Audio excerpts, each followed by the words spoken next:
Вот пришла пищалка с сайта Gearbest для липа батарей.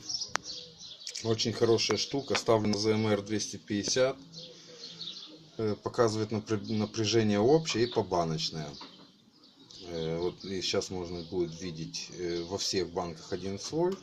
В первой банке 3,68, во второй 3,67, в третьей 3,68. Можно и пищит, когда разряжается батарея до заданного напряжения на банку. Вот тут есть маленькая кнопочка, на нее можно нажимать, вот она, и выставлять сколько вам надо.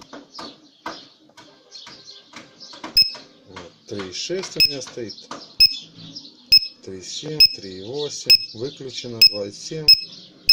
Вот так я ставлю на 3,5, 3,6. У меня стоит 3,6. Пищит, когда разряжается. Заказывал на сайте Gearbest, $40, по-моему. Очень дешево заказывать. Ссылочка будет под видео.